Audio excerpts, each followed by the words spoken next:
नमस्कार। We are here for mutual fund series कि mutual fund क्यों है ज़रूरी। चलिए इसके बारे में बात करते हैं कि म्यूचुअल फंड क्यों ज़रूरी है। इम्पॉर्टेंट पॉइंट क्या है कि you require hedge against inflation. Inflation को अगर हम बीट नहीं कर पाएंगे तो पैसा घटता चला जाएगा। इन्फ्लेशन से ज़्यादा रिटर्न्स कमाने के लिए हमारे को कुछ ना कुछ करना ज़रूरी है। As there is a saying कि अगर इन्फ्लेशन को हम बीट नहीं करेंगे तो इन्फ्लेशन हमें खा जाएगी। That is the problem. Inflation को बीट करने के लिए we have to do the investments. Investments कहाँ हो, कौन से एसेट क्लासेस में हो, वो हमें देखना है। The asset classes which are available to you are real estate, gold, FDs, mutual funds and other instruments. उसके बारे में अभी बात करेंगे। एक नॉर्मल सेइंग है, क्या से क्या हो गया देखते देखते। पहले 1 रुपये में बहुत कुछ आता था, अब उस 1 रुपये में बहुत कम सामान आ पाता है। इसीलिए आपने देखा कि पहले उस पर गेहूँ का बाली बना हुआ था और अब उस पर हाथ का निशान बना हुआ है, that nothing is coming. Why we require investments and what are the alternatives. Lack of alternatives हमारे पास हैं, इसलिए हम म्यूचुअल फंड के बारे में बात ज़्यादा करते हैं। ऑल्टरनेटिव्स की बात करते हैं। यहाँ पर आप एफडी में इन्वेस्ट कर सकते हैं। एफडी में आपको 5% का रिटर्न मिलता है, टैक्स कटेगा, इफेक्टिव रिटर्न कम हो जाएगा। पीपीएफ में the effective return rate of return is 7.1 around, NSC में 6.8% के आसपास, सुकन्या समृद्धि 7.6% के आसपास। रियल एस्टेट में लॉन्ग टर्म में बड़ा रिटर्न नहीं आया है, कहीं कहीं बिट्स एंड पीसेस पैचेस में आ जाता है, बट अभी पिछले कुछ सालों से अगर आप देखें तो बड़ा रिटर्न ब्लैंकेट नहीं है रियल एस्टेट में। और इसके बाद गोल्ड में yes there is a return, but एक चीज़ जो समझने वाली है, गोल्ड इंडिया में जो रिटर्न आता है वो सेम रिटर्न आपको यूएस में नहीं मिलता है। इंडिया में return, because India is an importer of gold, तो करेंसी का जो डेप्रिसिएशन का इफेक्ट है वो भी आपके पास गोल्ड के अंदर आ जाता है। अब आज के दिन करेंसी 76 के आसपास है, आने वाले समय में कितना बड़ा डेप्रिसिएशन होगा डिबेट का इशू है।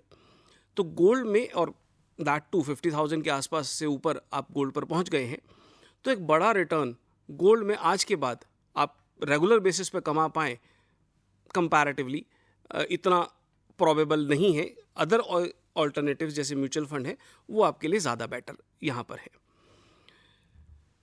बात करते हैं वाई द म्यूचुअल फंड्स, क्योंकि हमने बाकी एसेट क्लास का बात करा, तो अब म्यूचुअल फंड क्यों। हम गोल्ड, इन्फ्लेशन, इनसे ज़्यादा रिटर्न कमा पाएँ, इसके लिए हम म्यूचुअल फंड की बात करते हैं। पहले बात करेंगे कि म्यूचुअल फंड में इन्वेस्टमेंट आप कैसे कैसे कर सकते हैं। देयर आर 2 मोड्स जिससे आप म्यूचुअल फंड में इन्वेस्टमेंट्स कर सकते हैं। पहला है लंप सम मोड और दूसरा है एसआईपी मोड। देखिए, लंप सम मोड में क्या होता है, आप एक बार पैसा लगा देते हैं, you put an investment for once a huge money, जिसके बाद आप वो वाला पैसा हर बार हर मंथ रिपीट करेंगे ऐसा ज़रूरी नहीं है। आपने एफडी ब्रेक करा है, कहीं से पैसा आया है, कोई प्रॉपर्टी बेचा है या कुछ और, आप वन टाइम पैसा लगा सकते हैं कुछ भी अमाउंट का, be it 5-10,000, no problem in that. पर जिसको आप बार बार रिपीट नहीं कर पा रहे हैं या नहीं करने की इच्छा है, लंप सम इन्वेस्टमेंट के लिए याद रखिएगा टाइमिंग ऑफ द मार्केट बड़ा ज़रूरी है। यदि आपने टाइमिंग सही पकड़ लिया, it is just like purchasing a property. जब आपने लंप सम में इन्वेस्टमेंट किया है, उसके बाद उस मार्केट में क्या हुआ है वो आपके साथ होगा। मार्केट नीचे आया है तो आपका अमाउंट भी नीचे आएगा म्यूचुअल फंड का, और अगर मार्केट ऊपर गया है तो आपका भी पैसे में इंक्रीज आएगा। This I am talking about equity funds which we will discuss in detail later. दूसरा तरीका होता है जो काफ़ी प्रचलन में है, which is the fancy of the market, which is SIP. SIP is systematic investment plan. यहाँ पर आप पीरियोडिक इन्वेस्टमेंट करते हैं, वो पीरियोडिक मंथली भी हो सकता है या कोई और पीरियड जो आप डिसाइड करना चाहें।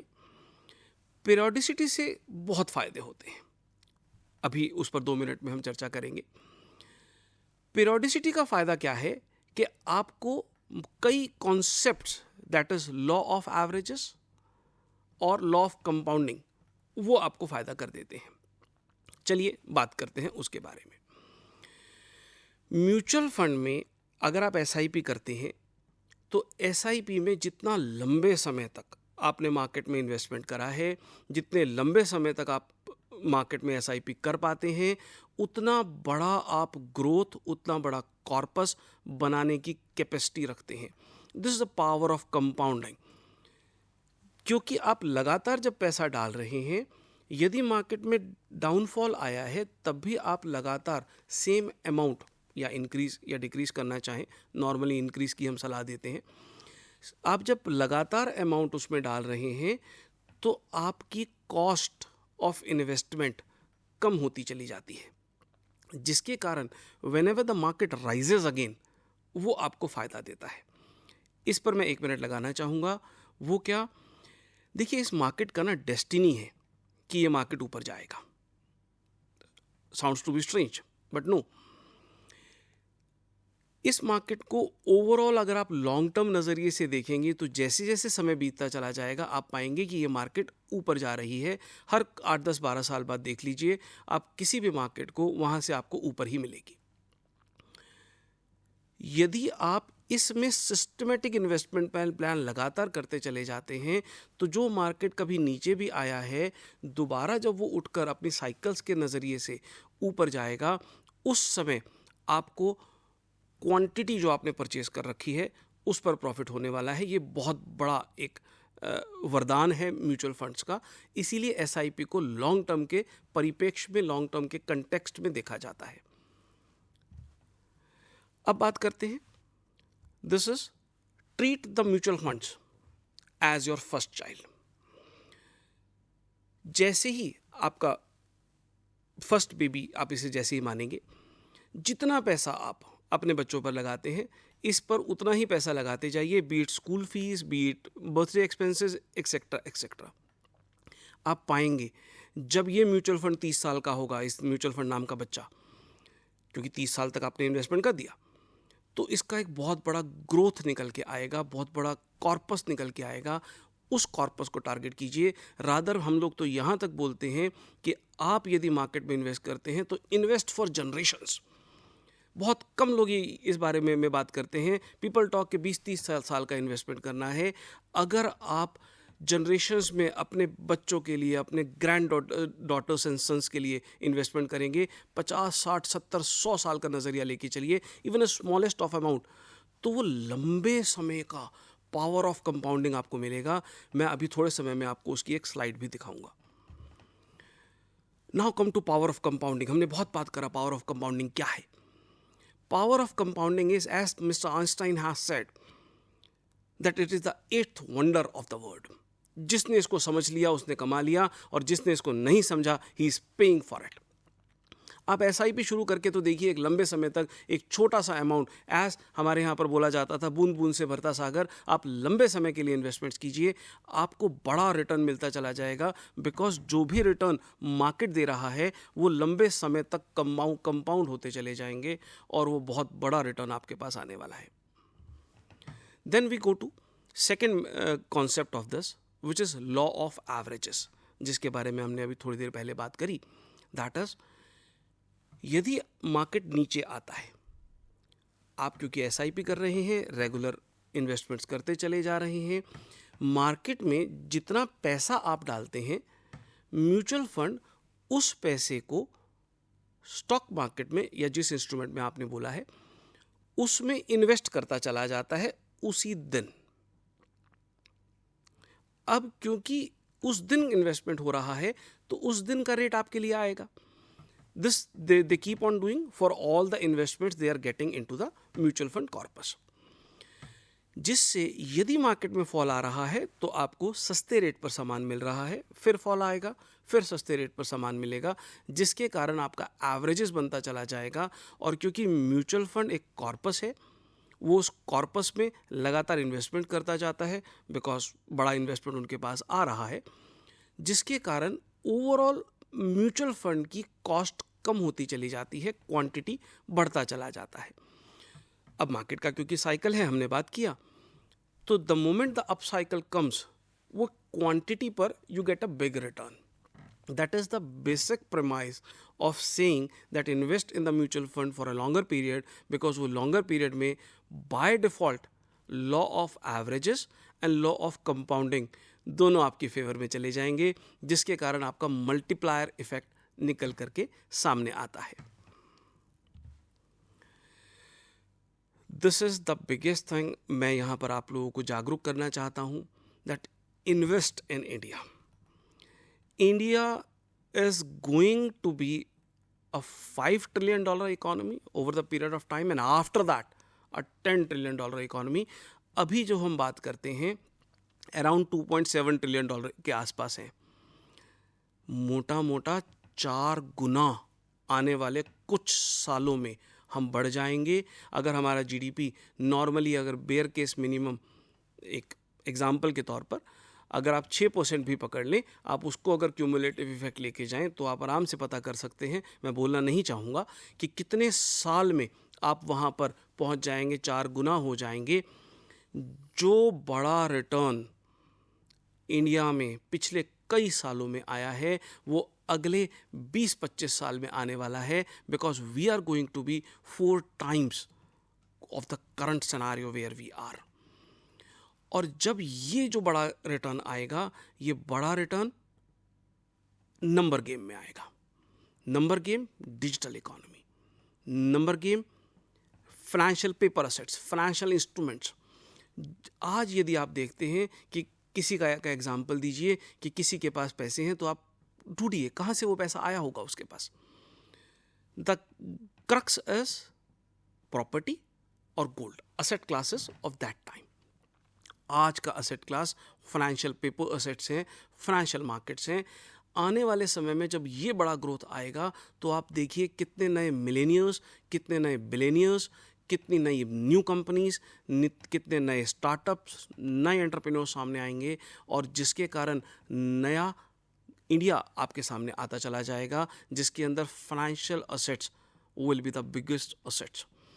स्टॉक मार्केट जिसके कारण राइज करेगा, स्टॉक्स में रिटर्न्स बड़ा मिलेगा, जिसके कारण by default mutual funds will be the one of the biggest beneficiaries for that.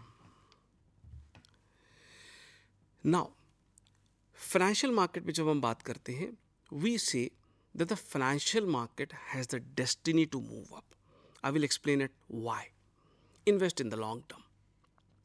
The reason for that is, the reason is आप जहाँ पर भी हैं, क्या सेम अमाउंट पर, सेम प्रॉफिट पर काम करते रहेंगे सदा सदा के लिए, अगले 10 सालों के लिए? नो. हर एम्प्लॉय चाहता है मेरा सैलरी बढ़े, हर बिजनेस चाहेगा मेरा प्रॉफिट बढ़े, and they are working on it. क्योंकि उनका प्रॉफिट बढ़ेगा, सैलरी बढ़ेगा, लोगों का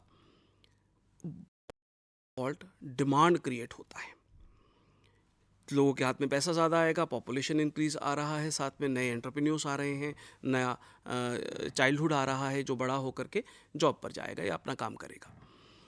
वो जो नया पैसा उनके पास आएगा, उससे वो नया डिमांड निकालेंगे. नया डिमांड निकालने के लिए नया प्रोडक्ट ज़्यादा बनना चाहिए. नया प्रोडक्ट बनाने वाली फिर से वही कंपनियाँ. तो ultimately there will be companies who are making money. और जब वो कंपनीज को प्रॉफिट आएगा तो वो कंपनी का शेयर भी सेम रेट पर खड़ा नहीं रहेगा, वो शेयर बढ़ता चला जाएगा. अगर वो सेम रेट पर खड़ा हो गया तो वो अंडरवैल्यूड हो जाएगा, and the money will start flowing it towards that stock और टुवर्ड्स दैट मार्केट. तो अंडरवैल्यूड स्टॉक में अमाउंट भर भर के आता है. That is why this market has the destiny to move up. क्योंकि जीडीपी अगर बढ़ रहा है, इन्फ्लेशन बढ़ रहा है, तो ऑब्वियसली नया डिमांड निकल के आ रहा है. That will drive the economy to the highest level, और जिसके कारण फाइनेंशियल असेट क्लासेस रिटर्न्स देंगे ही देंगे. इसलिए अगर ये बोला जाए कि इट इज़ देयर डेस्टिनी, तो वो गलत नहीं है. But problem is people normally lose money over there. But कारण उनका यही है कि क्यों वो पैसा लूज करते हैं.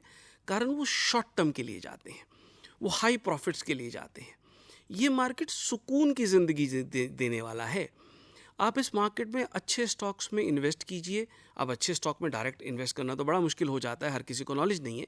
इसीलिए म्यूचुअल फंड्स को पकड़िए. वो म्यूचुअल फंड का फंड मैनेजर है ना, वो फंड मैनेजर जी उस आपके पैसे को लगा देंगे अच्छे स्टॉक्स में, जिसके कारण जो अभी हमने कॉन्सेप्ट्स की बात करी, रिटर्न्स आपके पास आएंगे. Because mutual fund is this that you put a money mutually into the mutual funds and there is a fund manager who is investing your money in good stocks, and whatever the returns are there, those returns belongs to you. वो पैसा आपको belong करता है, वो profit आपका है. तो this is the best thing which you can identify in today's scenario. As we have seen in the slide, the destiny of the mutual fund, there is a presentation over here that is, आप देख सकते हैं GDP increase होगा, overall production में increase आएगा, obviously because GDP is calculated on value of the goods produced. Production increase हुआ, जिसके कारण ऑब्वियसली प्रोडक्शन क्यों इंक्रीज हो रहा है? Because there should be a demand for it. तो डिमांड इंक्रीज है. अगर डिमांड इंक्रीज है तो प्रॉफिटेबिलिटी ऑफ द कंपनी बढ़ेगा, और अगर वो बढ़ रहा है तो स्टॉक या तो बढ़ेगा, नहीं बढ़ेगा तो अंडर वैल्यूड हो जाएगा. आने वाले समय में उसे बढ़ना ही पड़ेगा. Now the next is mutual fund में आपने जो रिटर्न्स कमानी है या देखनी है, कहाँ पर जा कर के देखें? ऑफिशियल वेबसाइट से अवेलेबल, सेबी की वेबसाइट है, एमफी की वेबसाइट है, आप वहाँ पर जा कर के देखिए कि एक्चुअल हिस्टोरिकल रिटर्न्स कितना आया है. अगर मैं कंजर्वेटिव एस्टिमेट आपके सामने दिखाऊं तो लार्ज कैप स्टॉक्स में, लार्ज कैप फंड्स में 14% के आसपास का रिटर्न हिस्टोरिकली मार्केट ने आपको दिया है. तो this is one of the thing which you can think, which is normally which you से more than the return which you are getting from the alternative asset classes which we discussed, be it FDs and other things and blah blah blah. Now go for a mutual fund performance before investing. आपको mutual fund का performance देखना चाहिए, mutual fund के fund managers के बारे में जानना चाहिए, और म्यूचुअल फंड की इन सब बातों को देखने के लिए there are registered official websites. आप गवर्नमेंट की साइट्स पर जाइए, आप एक्सचेंजेस की साइट्स पर जाइए, सेबी की साइट पे जाइए, एमफी की साइट पे जाइए, जहां पर जाकर आपको ये सब पता लग जाएगा. Expectation of returns which I said कि मैं आपको आने वाले समय में दिखाऊंगा कि क्या है returns expectations. As we said for the long term, अगर आप 10,000 रुपीज़ इन्वेस्ट करा होता फॉर 10 ईयर्स, अगर हम 12% का भी कंपाउंडिंग रिटर्न पकड़ के चले तो आपका रिटर्न 23 लाख कॉर्पस हो जाएगा. बट सेम 10,000 रुपीज़ अगर 20 ईयर्स के लिए आप डालेंगे with the same rate of return तो वो 99 लाख हो जाएगा. पर अगर उसे 30 ईयर्स के लिए डाल देंगे तो वो 3.5 करोड़ हो जाएगा. And look at the last point. अगर 20,000 का एग्जाम्पल दिखाया जाए तो 50 साल के लिए अगर आपने रिटर्न इन्वेस्ट किया, विच आई से इन्वेस्ट फॉर द जनरेशंस, आप देखिए 78.15, दिस इज एक्सपेक्टेशंस. अगर 12% रिटर्न रहा तो दैट इज व्हाट आई से, invest for generations, invest for long term. People come and से कि यार मार्केट में फॉल आया है, हम डर जाएं. Keep investing. अगर आपने एक बार इन्वेस्टमेंट शुरू करा है तो keep it as a habit. आप अपने ट्री की तरह उसे पालिए, अपने बच्चों की तरह पालिए, और आप देखेंगे लंबे समय में बहुत बड़ा रिटर्न आने वाला है. उसका ग्लिम्स मैंने यहाँ पर आपको दिखाया. टेम्पल ऑफ वेल्थ बोलते हैं फाइनेंशियल मार्केट्स को. उसका कारण यही है, ये नहीं कि आप वेल्थ आप 1 या 2 साल में बनाएंगे, नहीं, लंबे समय की बात करी जाती है. अब there are different types of mutual funds. एक होता है equity fund, debt fund and all that. Simple thumb rule आपको बता दूं, यदि आप म्यूचुअल फंड को पैसा दे रहे हैं कि आप अपना पैसा इक्विटी में लगा दीजिए तो वो इक्विटी फंड कहलाएगा. आप उनको बोलते हैं कि मेरा पैसा आप डेट इंस्ट्रूमेंट्स में लगा दीजिए तो वो डेट फंड कहलाएगा. तो wherever the money is put in for the use, उसके हिसाब से उनका नाम आने लग गया. इक्विटी फंड्स में सबसे ज़्यादा रिटर्न्स मिलती हैं, और जो 12% वाला मैंने आपको एग्जांपल दिखाया था, जो अगर हम एक्सपेक्टेड रेट ऑफ रिटर्न देखें, वो भी इक्विटी फंड्स का ही था. बिकॉज बड़ा return, compounding effect equity fund में ज़्यादा अच्छा काम करता है. इक्विटी फंड में कितना इन्वेस्टमेंट किया जाए, बिकॉज हर किसी का एज अलग है, तो वहाँ पर कैसे डिसीजन होगा, उसका एक सिंपल आपको मंत्र देता हूँ. There is a golden rule of investing in equity schemes. वो क्या है? 100 माइनस योर एज. अगर आपका एज 20 ईयर्स का है तो आप 80% पैसा इक्विटी फंड्स में लगाइए. अगर आपका 50 ईयर्स का एज है तो 50% पैसा लगाइए। जैसे जैसे आपका एज इंक्रीज हो रहा है, आपका इक्विटी में परसेंटेज इन्वेस्टमेंट कम होता चला जा रहा है, क्योंकि अर्ली एज पर आप ज़्यादा रिस्क ले सकते हैं। This is the premise over here. जितना ज़्यादा आप इक्विटी फंड में पैसा लगाएंगे, जितने ज़्यादा लंबे समय के लिए लगाएंगे, वो बड़ा ग्रोथ आप ही के लिए है। Power of compounding as we say. बात करते हैं टाइप्स ऑफ फंड्स के एंड क्लासिफिकेशन ऑफ फंड्स की। क्लासिफिकेशन में जैसे हमने अभी बात किया, डेट इंस्ट्रूमेंट्स क्या हैं, इक्विटी इंस्ट्रूमेंट्स क्या हैं, और combination of both debt and equity, उनको हाइब्रिड फंड बोल दिया जाता है। अब इसी में और चीज़ें आती हैं, open ended fund, close ended fund and interval funds. एक म्यूचुअल फंड आपको इन्वेस्ट कर रहा है और सेम म्यूचुअल फंड से आप पैसा वापस ले सकते हैं। म्यूचुअल फंड को बोल दीजिए मेरा पैसा वापस दे दे, वो दे देगा आपको। That is open ended fund. और अगर उसका यूनिट बेचने के लिए आपको स्टॉक मार्केट में जाना पड़े जहाँ पर आप यूनिट बेचते हैं, that will be known as close ended fund. तो इस तरीके से इनकी बाइफर्केशंस रहती हैं। कुछ म्यूचुअल फंड हैं जो एक्टिवली मार्केट में इन्वेस्ट करते हैं। फंड मैनेजर चाहता है कि मैं मार्केट के रिटर्न से भी ज़्यादा रिटर्न कमा के दूँ, because I will work thoroughly for my investors. तो उन म्यूचुअल फंड्स को एक्टिव फंड्स बोल दिया जाता है। और जो कहते हैं ठीक है, इंडेक्स के इक्वल हमारा रिटर्न आ जाए तो let us be investing in the index और इंडेक्स एलाइड इंस्ट्रूमेंट्स, तो उनको पैसिव फंड्स बोल दिया जाता है। तो this is broader classification of the type of funds. अब बात करते हैं कि म्यूचुअल फंड का स्कीम आप कैसे सिलेक्ट करें, बड़ा इंपॉर्टेंट है। इन्वेस्ट का सिलेक्शन करने के लिए आपने क्या देखना है, आपका नीड क्या है, आपका रिस्क एपेटाइट क्या है, आपका गोल क्या है, चाहते क्या है, कितने साल बाद आपको पैसा चाहिए, आपका इस समय एज क्या है, आपका एक्सपेक्टेशन क्या है। ज़्यादा रिटर्न चाहिए तो इक्विटी में जाएंगे, कंजर्वेटिव है तो कम में जाएंगे। अगर मेरा एज ज़्यादा है तो ऑब्वियसली मैं नहीं चाहूँगा कि मुझे इक्विटी में बहुत ज़्यादा इन्वेस्टमेंट करना पड़े। If I want a regular money और मुझे रेगुलर मनी चाहिए तो ऑब्वियसली डेट फंड में जाऊँगा जहाँ मुझे रेगुलर मिल जाएगा। और अगर आप यंग हैं, अभी अभी जॉब लगे हैं या लगने वाले हैं, तो येस, उस पर्टिकुलर केस में आपको एडवाइजेबल है कि आप लंबे समय तक के लिए पैसा लगा सकते हैं। आप इक्विटी फंड में उस केस में इन्वेस्टमेंट्स के बारे में हम बात करेंगे। तो दिस इज जो हमने बात करी कि how you should be deciding कि म्यूचुअल फंड क्यों है। अब मैं चीज़ों को सम अप करने की कोशिश करता हूँ। देखिए, म्यूचुअल फंड लॉन्ग टर्म में रिटर्न देने वाला एक इंस्ट्रूमेंट है। लॉन्ग टर्म में क्योंकि आप इंस्ट्रूमेंट में रिटर्न लेना चाहते हैं तो इट इज़ एडवाइजेबल, क्योंकि मार्केट ऊपर नीचे होती रहती है, आप लगातार इसमें पैसे भी डालते रहें। That is why SIP mode इसके लिए सबसे बेहतर रहता है। लमसम तो उस चीज़ के लिए है, आपके पास पैसा कहीं से आया तब आप इंतज़ार करिए, whenever you find a fall in the market invest the money, क्योंकि लॉन्ग टर्म में आपको वो फिर से ग्रोथ देगा। बट क्योंकि you don't know when the fall is actually coming or whether it is coming tomorrow or not, तो आपको ये एडवाइजेबल रहता है कि आप रेगुलर बेसिस पर उस मार्केट में पैसे लगाते चले जाइए, जिसको हम SIP बोलते हैं। आप लगातार पैसे लगाते चले जाइए, लंबे समय तक के लिए लगाइए, बड़ा रिटर्न आपका इंतज़ार कर रहा है, कारण कंपाउंडिंग का बेनिफिट मिलेगा। जो रिटर्न आप एक साल में कमा रहे हैं, अगले साल बढ़े हुए पैसे पर म्यूचुअल फंड इन्वेस्टमेंट करेगा और उस वाले पैसे पर रिटर्न कमाएगा, and this it will keep on doing for a longer period of time. और क्योंकि हमने बात करा कि लंबे समय में मार्केट ने बढ़ना है, मार्केट का डेस्टिनी है, तो there is no reason why कि आप अगर लंबे समय के लिए पैसा लगाते हैं और SIP करते हैं तो आपको कॉर्पस इकट्ठा ना हो। लंबा साल कितना, देखिए मिनिमम 10-15 साल मान के चलिए, पर यदि इससे ज़्यादा आप अगर इसमें रहते हैं, आप वेल्थ की तरफ टारगेट कर रहे हैं।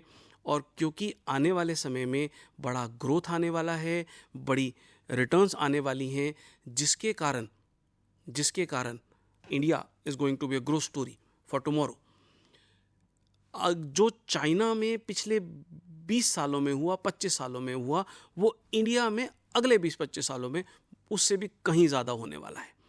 हमारा मेक इन इंडिया, हमारे नए एंटरप्रेन्योर्स, स्टार्टअप इंडिया, आप जैसा यूथ जो नए नए आइडियाज़ लेकर के आएगा, और वो जो नई कंपनीज और जो कंपनी की प्रॉफिटेबिलिटी बढ़ रही है, बाहर से पैसा इंडिया में बहुत आ रहा है, इन सब का अल्टीमेटली बेनिफिशियरी इंडिया होगा, जिसके कारण बड़ा मार्केट में आप राइज देखेंगे, जिसके कारण म्यूचुअल फंड्स आपको रिटर्न्स ला करके देते हैं.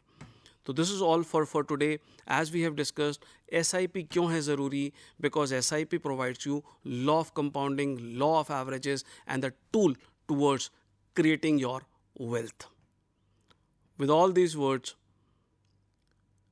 I will say that invest कीजिए SIP में, म्यूचुअल फंड्स में. Thank you.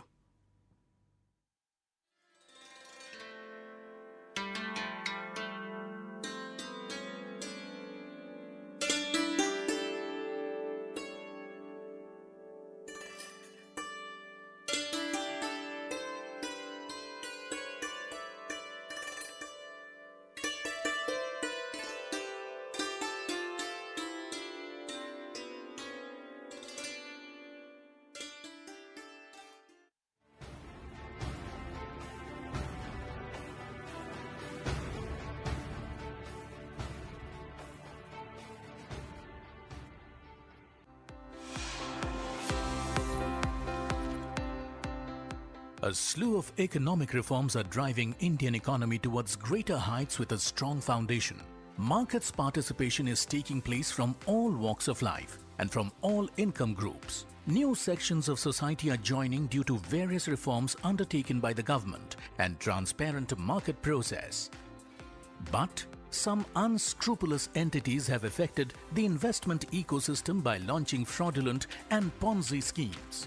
This necessitated creation of a dedicated body under Ministry of Corporate Affairs, Investor Education and Protection Fund Authority, which was established in 2016 with broad mandate to educate investors across all socio-economic strata for taking prudent decisions on safe and wise investments.